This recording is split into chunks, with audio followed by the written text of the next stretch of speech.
Baby, I know you've got your plans about your life and how to live it.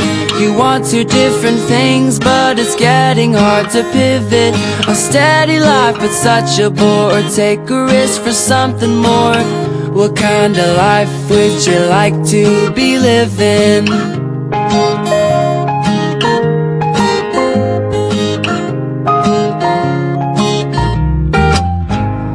You know I got my plans, but they're getting risky.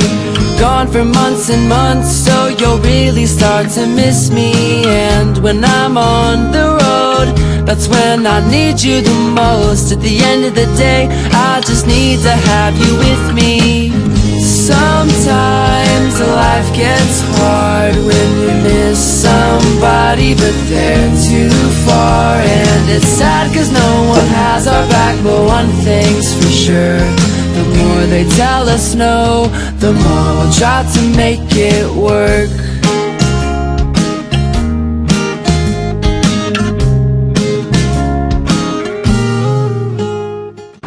All my cousins on my dad's side play music and started bands and stuff, and my dad played guitar, and so me and my brother just both started playing music and stuff, and so yeah, I just started playing music in 6th grade, and then was in a bunch of bands, different types of bands, and in high school I was in this hardcore band, which is funny, but yeah, so I just did that for a couple years, and then I started playing a stereo just on the side for fun or whatever, and I got kicked out of my hardcore band, and then started taking it more seriously, and got a manager, and did that stuff, and then just been writing and taking it more seriously since then. I was in public school, like all growing up and stuff, until I left my sophomore year. So yeah, it was weird because I was in public school my whole life. I had all these friends, whatever, like most every other kid does, whatever. But then I took music more seriously for sure, and then I didn't really care about anything else. I never paid attention in school. I just like wrote songs and stuff like that. I just wrote lyrics and thought about what I was going to do when I got home, like, oh, what can I do to promote, what can I do for a show, and all these random things. I just never paid attention anymore. And after I left school, I decided to do that. Like, a lot of stuff definitely changed. Like, lost a lot of friends. I didn't really talk to as many people as I used to, for sure. Like, now I just have like the same, like, 5 or 6 best friends from home that I always talk to, so that's cool. But you realize, like, it's kind of like what people would do after college, you know what I mean? You don't really talk to anybody you would talk to at school. Like, they're just peers. You just kind of see once in a while. So it's weird because I went back to school a couple weeks before this tour, actually, and it was super odd to see people that I totally forgot about, and forgot about me for sure. Like, it's just weird. But yeah, so definitely life has changed. Like, when I go home, I just kind of like hang out with my close best friends, and just write music, and it's weird, but I obviously enjoy it, and I made the right decision, I think, for sure. So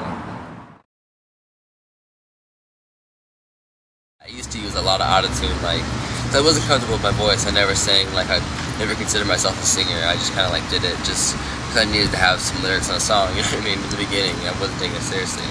And then I got like a vocal coach for a little while, and then she taught me how to, like, use my voice and sing from my diaphragm and not just my throat and all that. So I think my voice changed a lot, but I would say in a better way, hopefully, you know what I mean? And it's still changing, and I think it's getting stronger though, but I think it's getting more full, and I can control my voice a lot better than I used to be able to, so yeah, I like it better, hopefully people do too.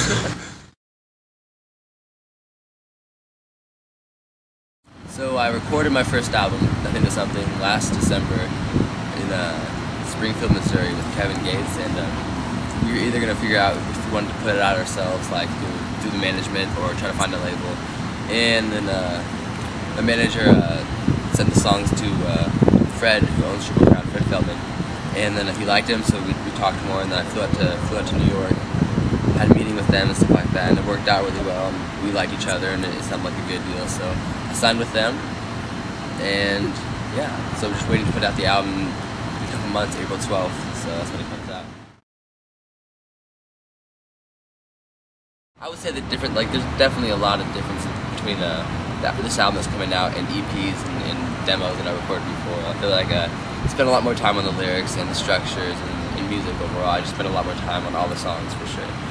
And I think that like how I wrote them is a lot different. Like I feel like I've learned a lot about writing and how to write and stuff since my demos and EPs and stuff like that. Just by talking to different artists and different people that write music and stuff like that. So I think it's a lot more mature, and it has more of like a peek into what I want to go into, more natural sounding stuff like that. So yeah, I'm stoked on it, and it's the first album, so obviously I'm really stoked about that. And yeah, so it's a lot different than my old stuff for sure.